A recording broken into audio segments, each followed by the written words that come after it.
when they invited me, I just thought about talk about what. I didn't want to give another talk about globalization or the Middle East.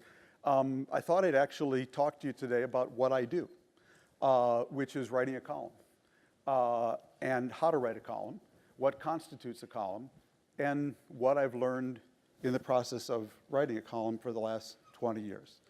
So that's what my talk is going to be about today. It'll be 3 parts, as I say. The first part will be about where my own opinions came from. What are the roots of my outlook on the world? Second part will be about the 9 different kinds of columns. And I'm sure there are many more, but to me there are at least 9. And the last part will be about what I've learned. I'm actually thinking about turning this into a book, and it all kind of started, the idea, really just about 3 months ago. I was in Saudi Arabia, and I was meeting with a group from the Acumen Fund and entrepreneurial philanthropy, the Saudi chapter. Who knew that there was a Saudi chapter? But there is. And very impressive group of young Saudi men and women. We were meeting at the home of one of the women in the group. And after dinner, we were sitting around with these young Saudis, and they were asking me about how do you write a column. And I said, well, I actually taught a course once for my other daughter at Williams College during their winter term on how to write a column. And I said there are really just 9 kind of columns. And if you write one of these 9, you've got a column. And I started ticking them off as we were sitting around the table. And I noticed right in the middle of it, they all took out their cell phones and were writing down with their thumbs everything I was saying. And when one missed one was, I missed number 4, did you get 4? What was 7? And I was sort of watching this process and thinking about it afterwards. And it really struck me that we are in an age now where everyone wants to and can really opine and be a columnist. I always tell people, when I started the New York Times as a columnist in January 1995, I actually inherited James Reston's office in the Washington Bureau of the New York Times. What a great thrill and honor to have the office that was used by this great columnist and editor of the Times in the 60s and 70s. And I suspect when Mr. Reston came to the office back in the 60s and 70s, he would start every day by saying, I wonder what my 7 competitors are going to write about today. And he personally knew all 7 of his competitors. I can name them. Walter Lippmann, Mary McGrory, Susan Alsop, Joseph Kraft, Tony Lewis. I know them. I now do the same thing. I come to the office every day, and I say to myself, I wonder what my 70 million competitors are going to write today. I have 70 million competitors because we do live in a world where anyone who has access to a blog is now a potential columnist. Anyone who has access to Twitter is a reporter. Anyone who has access to YouTube is a filmmaker or a paparazzi. And so many people now are engaged in opining about the world in their own ways. And I think it's actually very exciting, and it's very rich. And everyone is doing it in their own way. And what I want to talk to you about for the next 40 minutes or so, and then we'll have some Q&A, is what is my way. I don't know that it's the best way. It certainly isn't the only way, but I can tell you it's my way. Now, my way starts, and I think every columnist has to start, with a point of view, with a take on the world. No one's interested in your disconnected thoughts. Everyone has a take on the world. And if I do write this up in a book, this chapter will be called Always Looking for Minnesota. You won't understand my way without understanding where I come from and how my worldview was shaped. So let's go back to the beginning, when I first fell in love with journalism. It all starts back in Minnesota with my own version of the Jersey Boys, the musical about the 1960s singing group, the Four Seasons, led by Frankie Valli. It's one of my favorite musicals, and I particularly like the opening monologue when the group's founder, Tommy DeVito, locates their beginning. DeVito comes on stage following a French rendition of the Four Seasons classic, Oh, What a Night. And he begins by saying, that's our song. Oh, what a night, ce soir-là. French, #1 in Paris, 2000. How'd that happen? You ask 4 guys, you get 4 different versions. But this is where all of them start. Belleville, New Jersey, 1,000 years ago. Eisenhower, Rocky Marciano, and a few guys under a street lamp singing somebody else's latest hit. Every time I listen to that riff, it transports me back to my own roots. To this day, I pinch myself that I've been the foreign affairs columnist for the New York Times for 20 years. How did that happen? You ask my family and friends, you get 40 different versions. But this is where all of them start. Minnesota, 1,000 years ago. Hubert Humphrey, 10,000 Lakes, the Minnesota Vikings, and a few guys and girls, including me, growing up in a tiny one-high-school suburb outside of Minneapolis called St. Louis Park. Something was in the water there in the 1960s. During those post-war years, this tiny community, St. Louis Park, 10 square miles, was the birthplace or childhood home of the movie directors, the Coen brothers, Joel and Ethan Coen, political scientist Norman Ornstein, senator and former comedian Al Franken, classical guitarist Sharon Isbin, Chicago Bears football coach Mark Trestman, film director Joe Nussbaum, Harvard University political philosopher Michael Sandel, and yours truly. We all grew up in about 6-block radius of one another during the 60s. The Coen brothers, you may know, based their 2009 movie A Serious Man on St. Louis Park circa 1967, and among other things memorialized our Hebrew school. When they were young, the Coen brothers often hung out at Mike Zoss Drugs on Minnetonka Boulevard, a few miles from my house. And if you look closely in their classic film, No Country for Old Men, the pharmacy just across the Mexican border that the lead character, Churga, played by Javier Bardem, enters to get medicine after he blows up a parked car, is called Mike Zoss Pharmacy. Vice President Mondale once asked me to speak for his Minneapolis law firm, and in preparation for introducing me, interviewed the Coen brothers, Franken and Ornstein, on what they thought was going on in St. Louis Park back then. Franken said, when people hear that the 5 of us all grew up in the same suburb, they're astonished. What's in the water, they sometimes joke. But it's not a joke. During our childhood at St. Louis Park, it was home to a large creosote plant, which leached tons of toxic materials into the groundwater. Studies have shown that ingesting large quantities of creosote can lead to 2 things: increased intellectual creativity and/or prostate problems. The Coen brothers compared St. Louis Park to the small region in Hungary that had produced numerous nuclear physicists and Draculas. My English teacher, Miriam Cagle, who later taught journalism at Park High, told the Jewish Daily Forward it was partly rooted in the migration of Jews to St. Louis Park from the inner city of Minneapolis, the north side, in the 40s and 50s. It was the time of great political ferment had reached the Midwest, and people were just full of ideas and protests and opinions and speaking their mind. I think there is something to that. In my case, my parents subscribed to Time and Life magazines and to both the morning and afternoon newspapers, the Minneapolis Tribune and Minneapolis Star. That is where I trace my love of journalism and opinion writing. I don't know why, but from the moment I started reading newspapers, probably in junior high school, I enjoyed reading columnists. I can still see myself coming home from school, picking up the Minneapolis Star, and spreading it out on the living room floor and reading Peter Lissagor's syndicated column from the Chicago Tribune. I devoured Time magazine as soon as it arrived, and I got my first experience in opinion writing by writing a letter to the editor of Time magazine to protest a swipe that Time magazine took at my favorite baseball player in those days, the Minnesota Twins' talented utility player Cesar Tovar, who once played all 9 positions during a single game. Time criticized the fact that Tovar got 1 vote for the American League's Most Valuable Player award in the 1967 season. Triple Crown winner Carl Yastrzemski received all the other votes. I rose to Tovar's defense as a worthy MVP candidate with my outraged letter to the editor of Time. 14 years old at the time, I did not get my letter published, but I did get a letter back from Time that I saved for many years. It was on crisp white Time stationery addressed to Mr. Thomas Friedman, and I was very impressed. Somewhere there, an opinion columnist was being conceived. My first exposure, though, to the substance of column writing, that is to politics and business, came from being a caddy for my father and some of his pals at the local golf club called Brookview. There was a little bit of a Jewish mafia in Minneapolis back in the late 1940s and 50s, and as a very young caddy, I remember asking my father about someone he knew who was convicted and sentenced to jail time.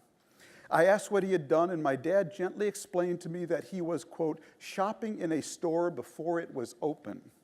One of the great metaphors of all time, and maybe that is where my love of metaphors came from. I learned lots of worldly things as a caddy. I learned about whose business was doing well, who was going bankrupt. In fact, first time I learned what bankruptcy is was on the golf course. I actually got my first sex education course caddying also. I caddied in the 1970 U.S. Open for Chichi Rodriguez, a famous Puerto Rican golfer. And one day, Chichi and I were standing on the practice tee, and Chichi was hitting shots with his hands while providing a running commentary with his mouth. There was a small crowd watching from behind. You know, I used to be a teacher, Chichi told the fans as he whacked the balls, but I gave that up. You know why? You know why? I had this woman. She was a slicer. I turned her into a hooker, and after that, I gave up teaching. I was 17 at the time. I confess I did not know what a hooker was, and all the adults around me were laughing. My father explained it to me, my first sex education class. But most of all, what I took away from Minnesota in the 50s and 60s that has influenced me my whole life was a strong sense of belonging to a community and a certain optimism about how a community can come together through politics and philanthropy to make people's lives better. To put it simply, I learned from Minnesota that politics could work. Indeed, in 1971, the year I graduated high school, Time magazine wrote a cover story with our governor, Wendell Anderson, on the cover, holding up a walleye under the headline, Minnesota, the state that works. When your senators growing up are called Eugene McCarthy, Walter Mondale, and Hubert Humphrey, when the big companies around you are called 3M, Dayton Hudson, Target, and Control Data, and they believe it is their obligation to build the Symphony Hall and the Tyrone Guthrie Theater, that corporate social responsibility was something they practiced long before it was ever invented, when your congressmen in your overwhelmingly Democratic district are two liberal Republicans, and when your congressman today is the only African-American Muslim in the U.S. Congress, Keith Ellison, who is from St. Louis Park, you grow up believing that politics can actually bring people together, bridge differences, and solve problems. And that is the gift I took from my 18 years growing up in Minnesota. The belief in the possibility, not the certainty, but the possibility that people will do the right thing and the outcome will be win-win for everyone. So if there is a consistent theme to my column, no matter what the issue or problem, it's to show people the avenues and possibilities for compromise and win-win solutions. I know that things can turn out well because I saw it happen in my lifetime. So that's why the title to this chapter, and maybe to my whole career, is Always Looking for Minnesota. Always looking for the middle ground, always hoping to find the better angels from Beirut to Jerusalem to Washington, D.C., but also not being surprised when I don't. I know the world is not Minnesota. You cannot live for a decade in Beirut and Jerusalem and cover wars and massacres and believe that the world is Minnesota. I recognize that pessimists are usually right, and I recognize that even more so after 20 years of writing a column. But I also recognize that all the great change in history was done by optimists, those who saw the possibility for building win-win outcomes, and so I make no apologies for trying to buttress those people and shine a light on their efforts. The world has enough pessimists. I have the optimism corner all to myself. And growing up in Minnesota in the 60s and 70s is where that came from. My actual writing career started in two stages. The first was in high school at St. Louis Park High in 1969, when I took journalism as a sophomore from our legendary high school journalism teacher, Hattie Steinberg. People often speak about the teacher who changed their lives. Hattie changed mine. I took her Introduction to Journalism course in 10th grade in 1967 in room 313, and I have never needed or taken another course in journalism since. It was not that I was that good, it was that she was that good. Hattie was a woman who believed that the secret for success in life was getting the fundamentals right. And boy, she pounded the fundamentals of journalism into her students, not simply how to write a lead or accurately just transcribe a quote, but more important, how to comport yourself in a professional way and always do quality work. To this day, when I forget to wear a tie on assignment, I think of Hattie scolding me. I once interviewed an ad exec for a high school paper who used a 4-letter word. We debated whether to run it. Hattie ruled yes. That ad man almost lost his job when it appeared. She wanted to teach us about consequences. Hattie was the toughest teacher I ever had. After you took her journalism course in 10th grade, you tried out for the paper, The Echo, which she supervised. Competition was fierce. In 11th grade, I didn't quite come up to her writing standards, so she made me the business manager selling pizza ads to local pizza parlors. That year, though, she let me cover one story. It was about an Israeli general who had been a hero in the Six-Day War, who was visiting, giving a lecture at the University of Minnesota. I covered his lecture and interviewed him briefly afterwards. His name was Ariel Sharon. It was the first story I ever got published. We would meet each other many times after that. Those of us on the paper in the yearbook that she supervised lived in Hattie's classroom.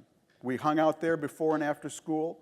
Now you have to understand, Hattie was a single woman nearing 60 at the time, and she was and this was the 1960s. She was the polar opposite of cool. But we hung around her classroom like it was the malt shop, and she was Wolfman Jack.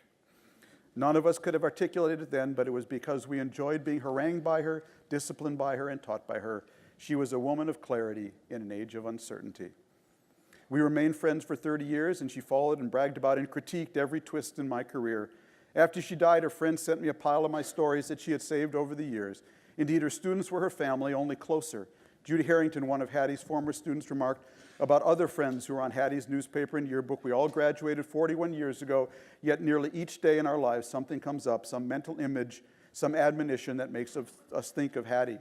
Judy also told the story of one of Hattie's last birthday parties when a man said he had to leave early to take his daughter somewhere. "Sit down," said Hattie. "You're not leaving yet. She can just be a little late." That was my teacher. I sit up straight just thinking about her. Basically, after high school, I went to, did my undergraduate at Brandeis, but I did semesters abroad at the Hebrew University in Jerusalem and the American University in Cairo.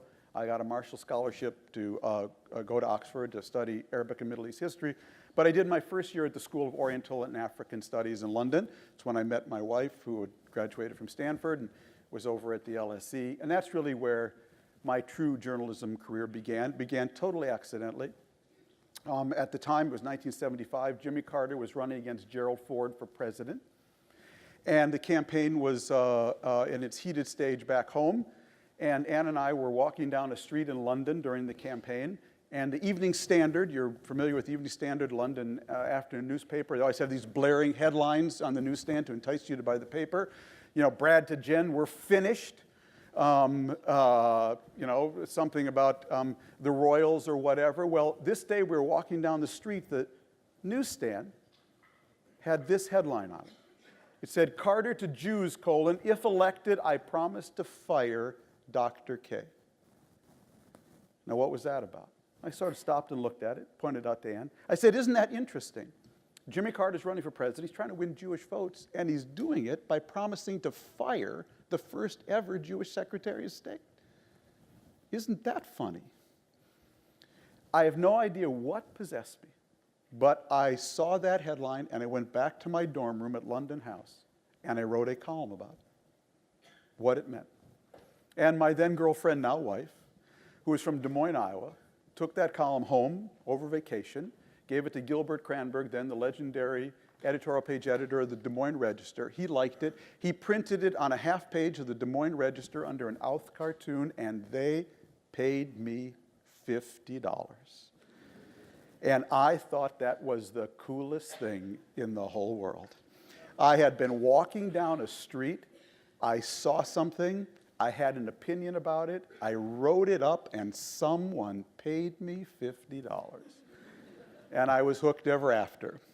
So my 2 years at Oxford, I wrote op-ed columns for the Des Moines Register in my own hometown, the Minneapolis Star and Tribune, all somehow related to the Middle East. I'd gotten interested in the Middle East also in high school. And when I graduated from Oxford, I applied to jobs at AP and UPI, the two wire services, competing wire service. UPI doesn't exist anymore. AP looked at my clips. It consisted of a dozen columns for Midwest newspapers and said, "Very interesting kid, but you've never covered a fire, let alone a city hall meeting. Can't hire you." But UPI, being kind of the Avis of wire service, had a great grizzled bureau chief back then, Leon Daniel, and he said, "If you can write a column, we can probably train you how to write a news story." And since you have studied Arabic and the Iranian Revolution happened and they seem to have the same squiggly letters, I think we'll hire you and give you a chance. So I actually started my career at UPI on Fleet Street. And to make a very long story short, I worked for them for 2 years covering the Lebanese Civil War, came home, was hired by the New York Times after a 1-hour emotional interview with Abe Rosenthal, where I explained why he could actually send a Jewish reporter to Beirut, because I had already been there. The New York Times hired me, sent me back to Beirut in April 1982. Israel invaded 6 weeks later. It became the biggest story in the world. I covered Sabra and Shatila, the American embassy bombing, the Marine bombing, all these amazing stories. My friend Phil Taubman, who's here, came out and actually joined me at one point. I did that for 2 years, a little more than 2 years. I was sent to Jerusalem. I was the Jerusalem bureau chief until 1989. Took a year off, rode from Beirut to Jerusalem. Came back and then was the State Department correspondent for the New York Times beginning in 1990 with Jim Baker. Thought it was a really, 89 with Jim Baker. Thought it was a really boring job, and I made a terrible mistake until this wall in Berlin suddenly came down.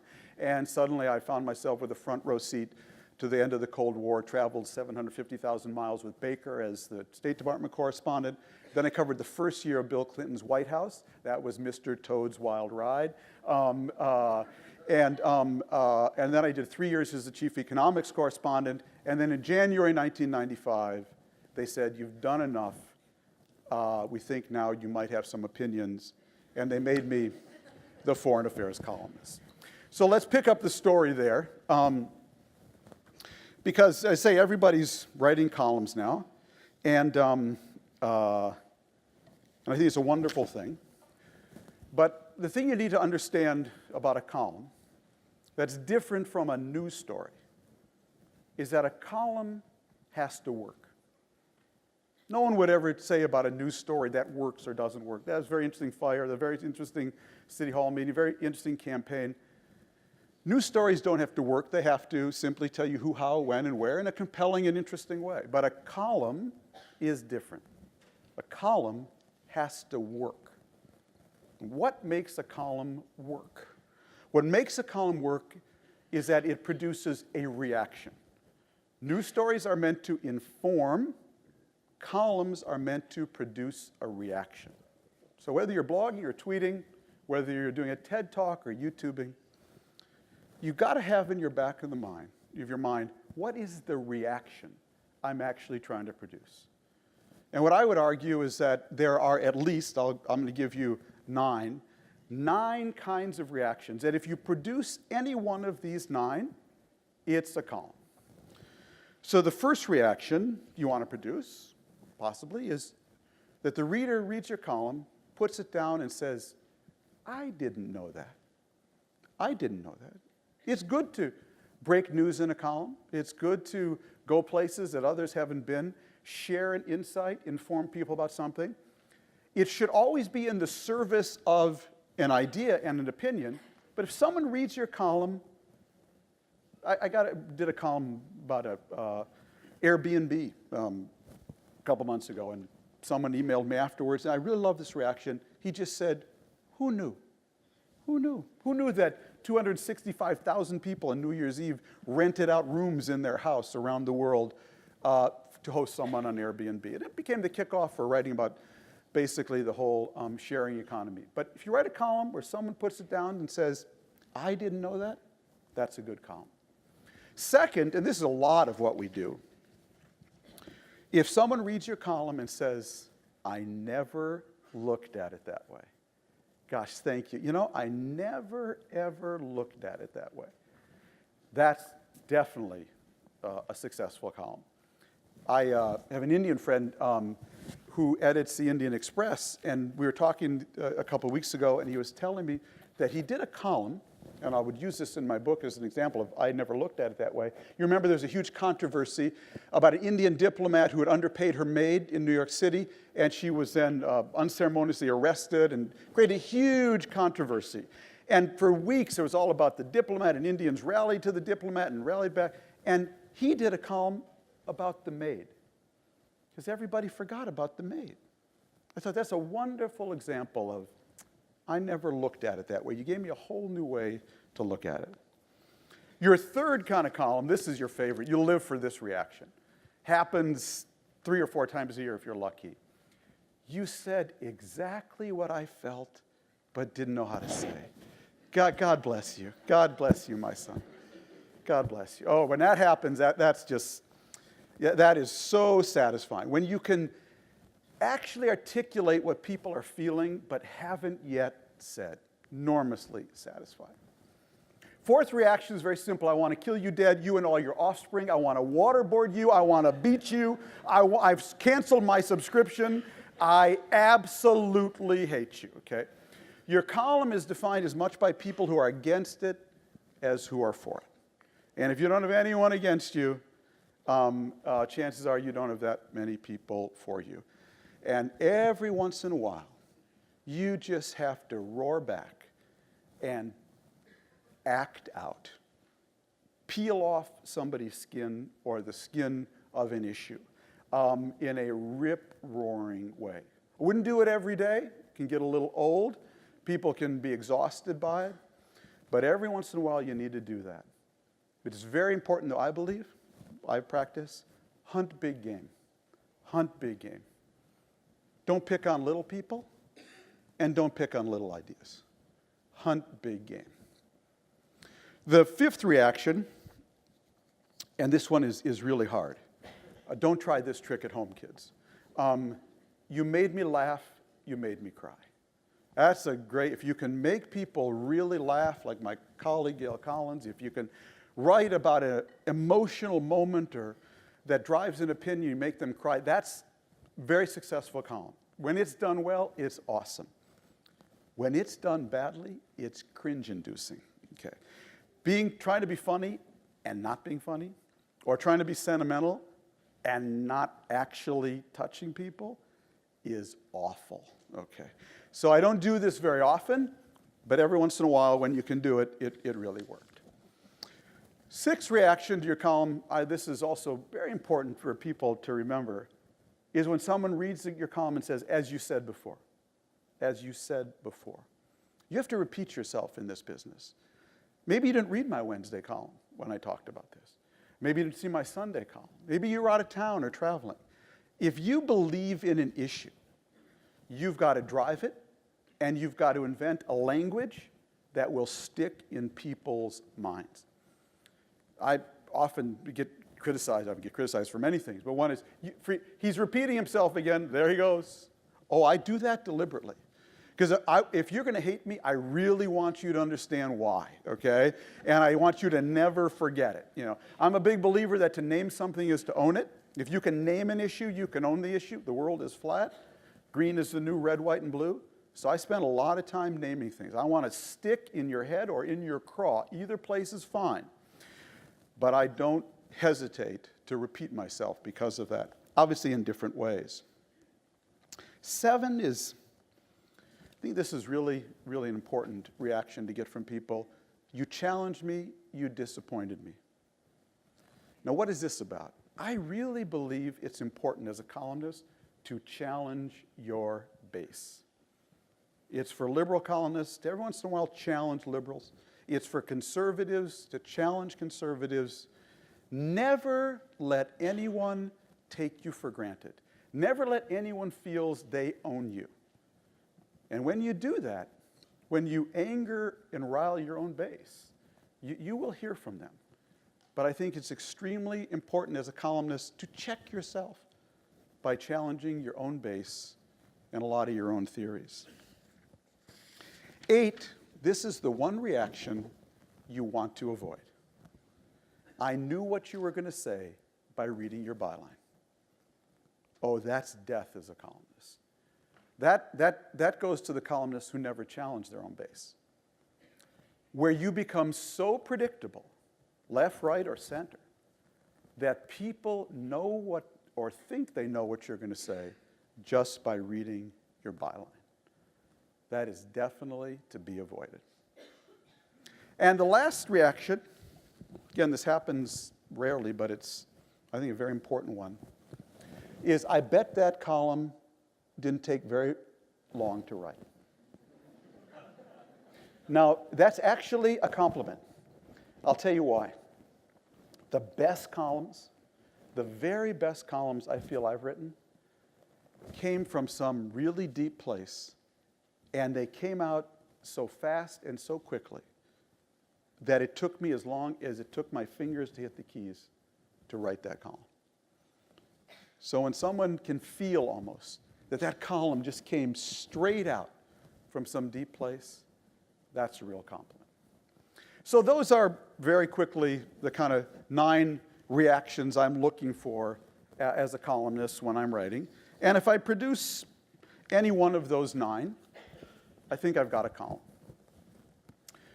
Now, just quickly before we go to questions in about 10, 15 minutes, let me just share with you some of the things I've learned in the 20 years of doing this.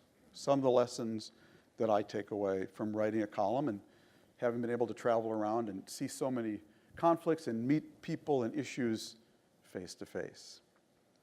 I'd say the number one lesson that I've learned is that, and people who read me know that this appears in my column every so often, is that in the history of the world, in the history of all mankind, no one has ever washed a rented car.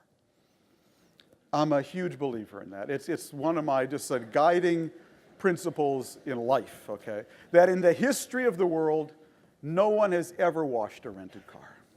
Someone always raises their hand and says, I washed my rented car, but I think you know what I mean. And first learned that from Larry Summers, actually, but I'm a big believer that ownership is everything. When people have a sense of ownership of their company, when kids have a sense of ownership over their education, when teachers have a sense of ownership over their classroom, and most importantly, when people have a sense of ownership of their country and its future, really good things happen. And when people don't feel a sense of ownership, bad things happen. All these color revolutions we're seeing, all these Arab Springs, are really about people who have been renting their countries from colonial powers, kings and dictators their whole lives, and now taking ownership. And it's a beautiful thing to see.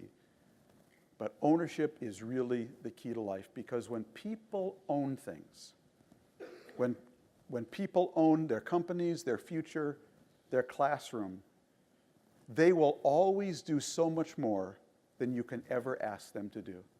And when they don't have a sense of ownership, bad things really happen. And that is a lesson I've seen whether I'm covering education or whether I'm covering Tahrir Square. Second thing I've really learned is that there's 2 kinds of editors. There's editors who, when you come to them with a story idea, they say, no, that just doesn't work. And there's editors who say, yes, but. Be a yes, but person. Because when someone comes to you with a story idea and you say, no, that's never going to work, they just go away depressed and defeated.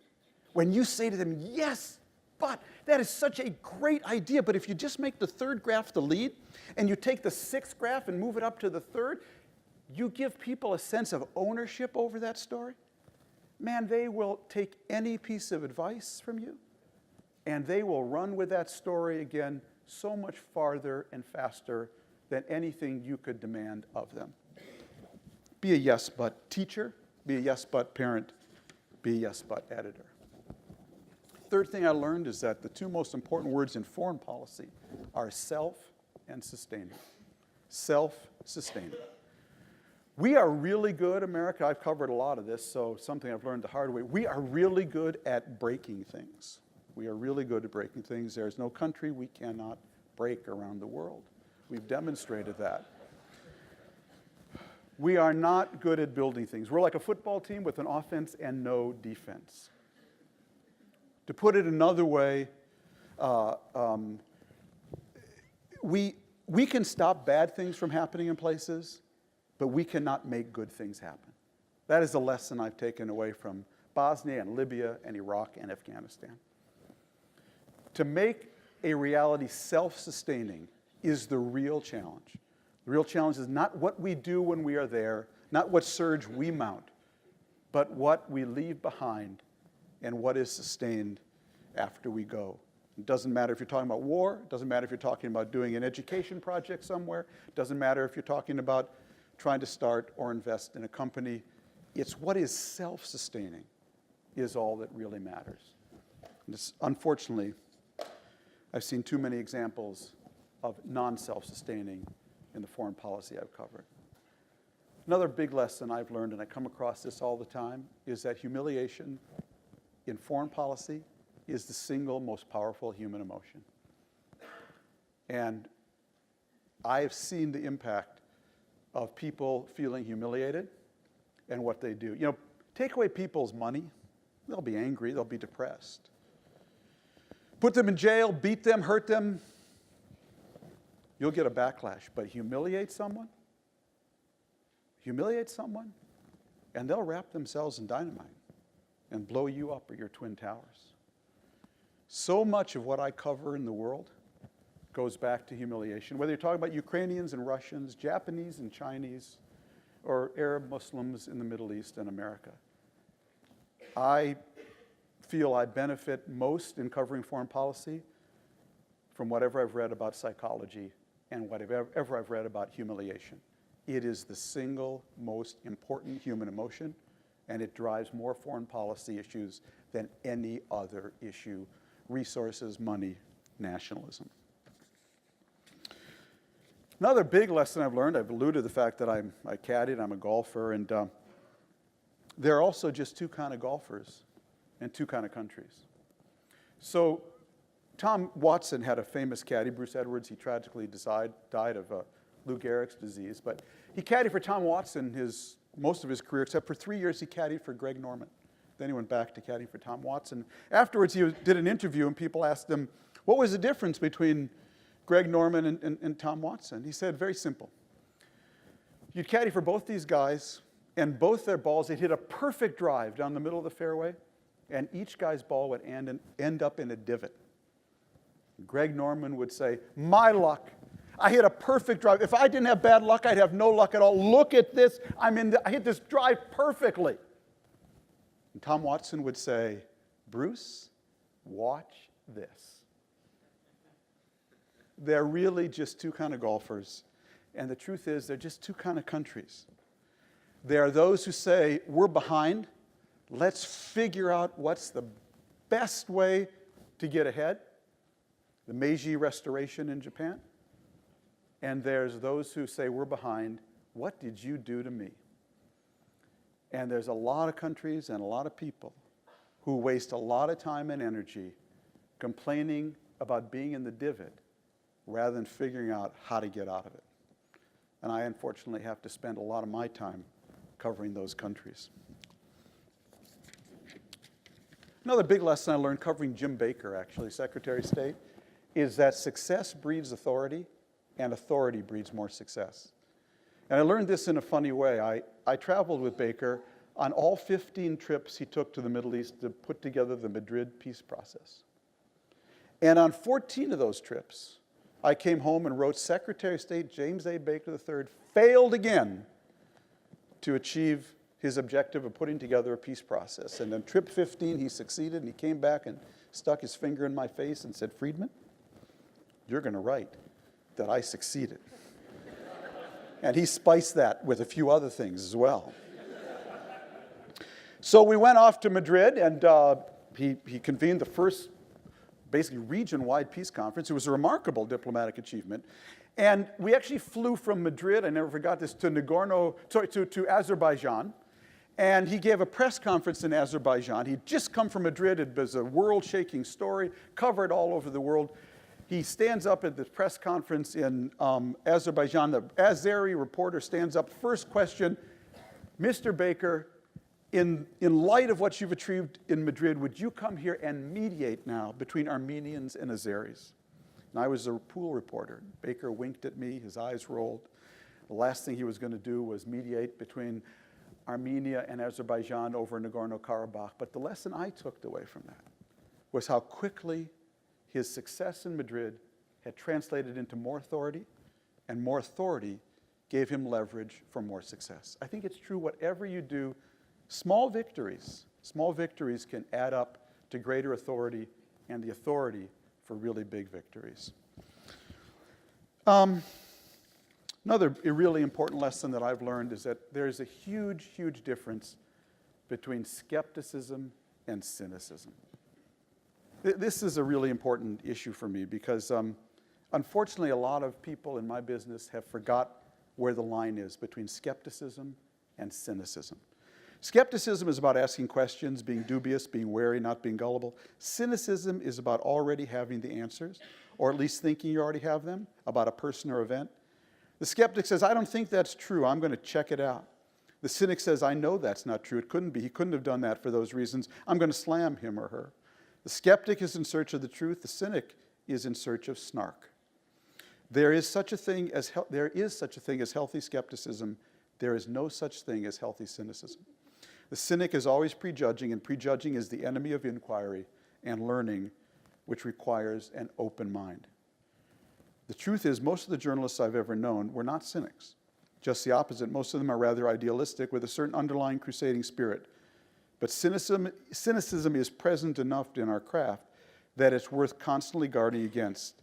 If we want to be taken seriously, we have to take our subjects seriously, and that means doing more than just sneering at them. I learned this lesson early on in my career in an odd series of events. I was hired from UPI and joined the New York Times Business Day staff. That was where the only job they had to stash me in the paper when I came to New York back in 1981. And on the staff Business Day was a young editor named Nathaniel Nash. And Nathaniel was a born-again Christian. He was deeply interested in the Holy Land, and because I had covered the Middle East all those years, we used to go out to lunch, and he loved to hear about Israel and what was going on in the Middle East. So in May of 1982, in April, when the Times sent me off to Beirut to be their correspondent, the Business Day staff had a goodbye party for me. And Nathaniel pulled me aside at the end of the party, and he said, I'm going to pray for you. I'm going to pray for your safety. And I said, Nathaniel, I so appreciate that. And I always considered it my lucky charm when I was in Beirut. And when I got out of Beirut, first day I got out, I called Nathaniel and I thanked him. Now the book on Nathaniel as a reporter was that he was too nice. His colleagues always doubted that anyone that nice could ever succeed in journalism. But somehow he triumphed over this handicap.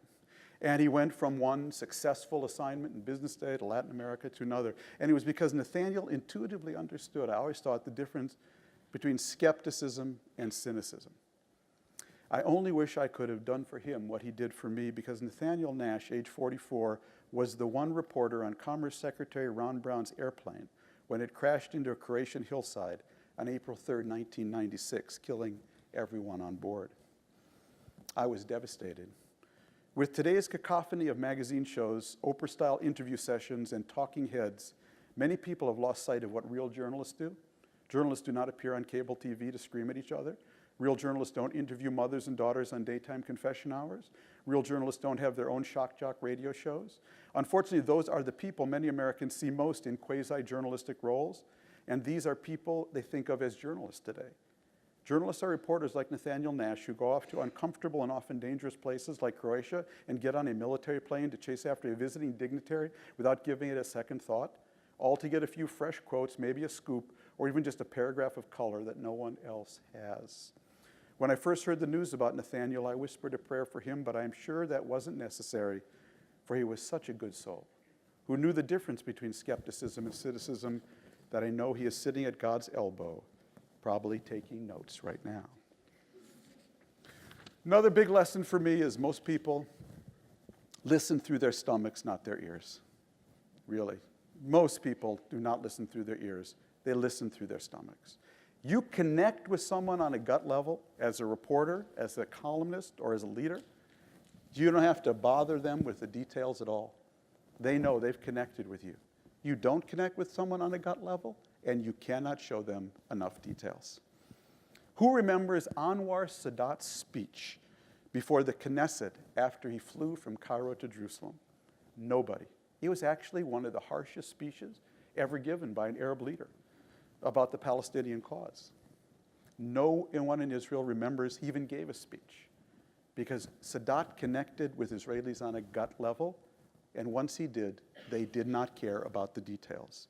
How do you connect with people on a gut level? I think it's by doing things that are hard, that are visibly hard, and by taking a risk. Yasser Arafat never connected with Israelis on a gut level. Bibi Netanyahu has never connected with Palestinians on a gut level, and that's why each one is always asking the other for one more detail, because there is no gut connection. Getting here toward the end, just a few more.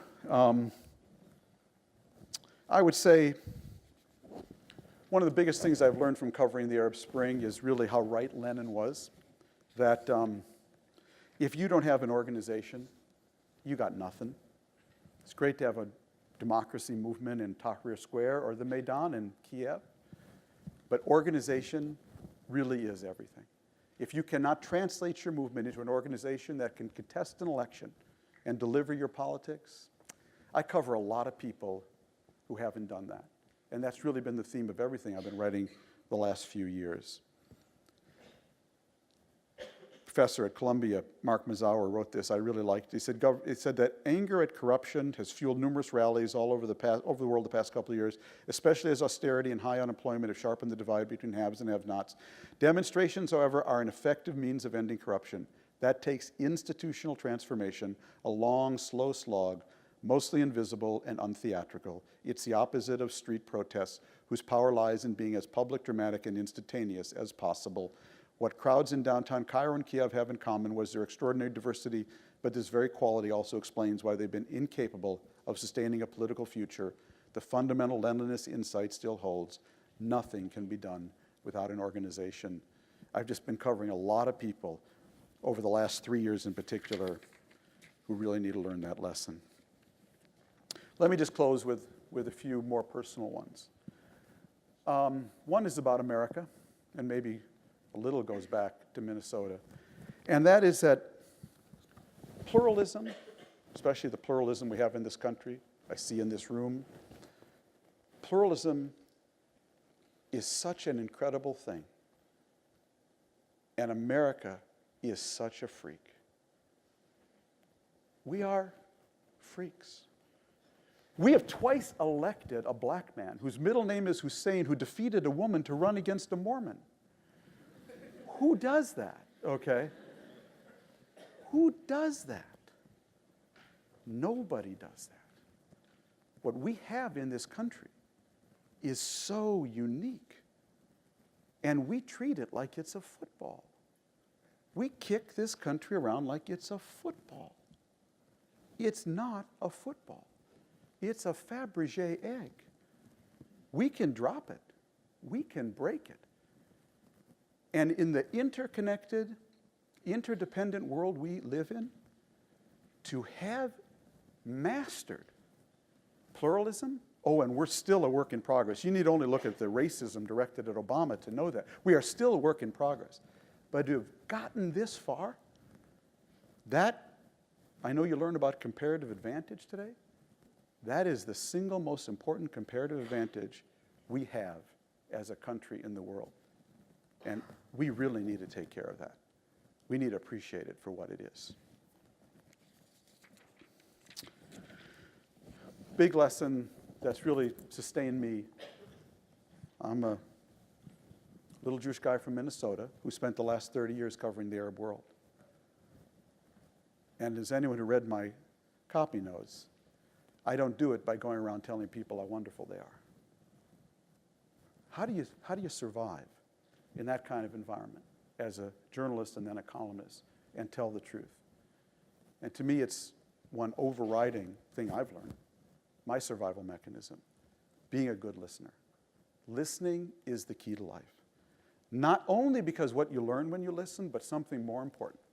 When you actually listen to people, don't just wait for them to stop talking, but actually listen to them. It's amazing what they'll let you say back, because listening is a sign of respect. And when you truly listen to people, it's amazing what they will let you say, because if people think you actually respect them and that you want a good future for them. They will let you say anything. But if they smell you're not listening, that you really don't care what happens to them, you cannot tell them the sun is shining. Something Dick Cheney and George Bush never understood. Because as much as they wanted to liberate Iraq, people there sensed that they really didn't respect them, and they certainly weren't listening. We're coming to the end here.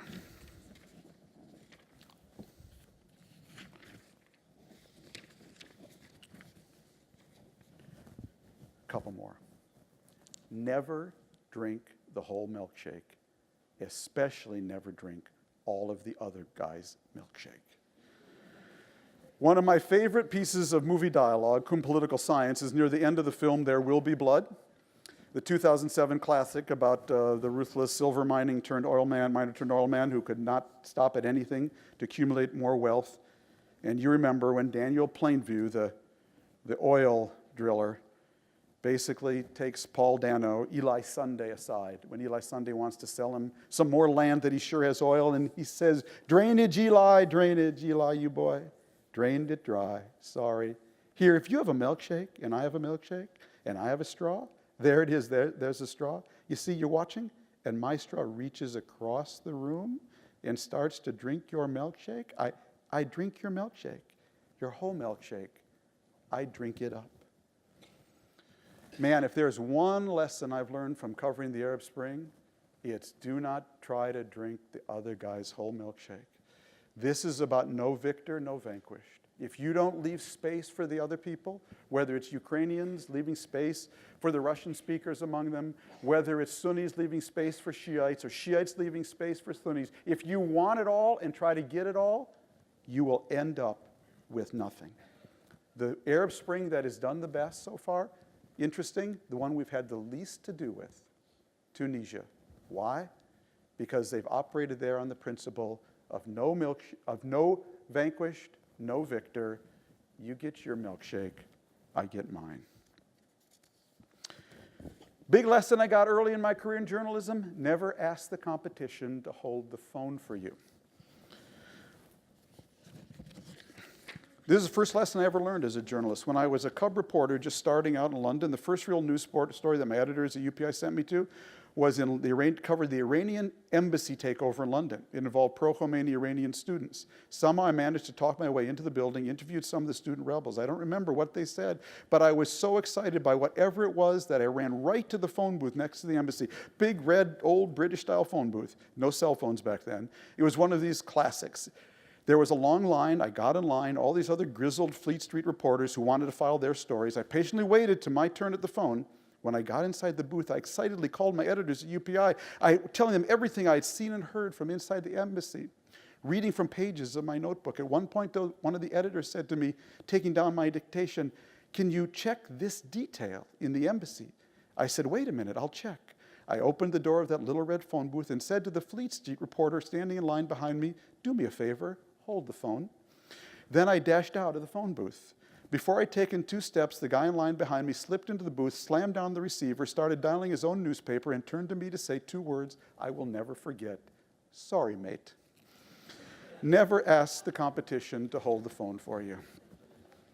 Now, I will conclude on a very personal note. For all you business students, always be a big tipper, always be nice to the help, and always call your mother. Okay? Always be a big tipper. I learned this from my friend, the filmmaker, George Stevens. You know, if you are a big tipper your whole life, it may actually add up to $5,000. Yeah, up to $5,000. If you're a big tipper every day, every meal, your whole life. But you'll make a difference in someone else's life. You'll also be giving them a sign of respect. Always be a big tipper. Always, always be nice to the help. It's not only the right thing to do, but I can tell you as a reporter, the secretaries who have been putting me through to their boss, the policemen who have let me through a barricade because I was nice to them when it didn't count, really came back to serve me later. Always be nice to the help. And lastly, this is advice I always give at every graduation. Always call your mother. Where's my daughter? Always call your mother.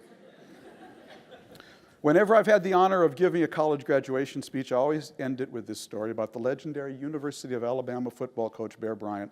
Late in his career, after his mother had died, South Central Bell Telephone Company asked Bear Bryant to do a TV commercial. As best I can piece together, the commercial was supposed to be very simple, just a little music, and Coach Bear Bryant saying in his tough, gravelly voice, "Have you called your mama today?" On the day of the filming, though, he decided to ad-lib something. He reportedly looked into the camera and said, "Have you called your mama today? I sure wish I could call mine." His mother had just died, and that was how the commercial ran, and it got a huge response from audiences. So if you take anything away from this lecture, please take this. Call your mother, always, and your father. I wish I could call mine. So I'm fresh out of ammo here, folks. So let me just conclude by saying this. That's why I want to write this book on a column writing. This is where my opinions come from, and that's what constitutes a real column. And these are some of the things I've learned writing one for 20 years, twice a week. It's still the best job in the world, I have to tell you. I've got the best job in the world.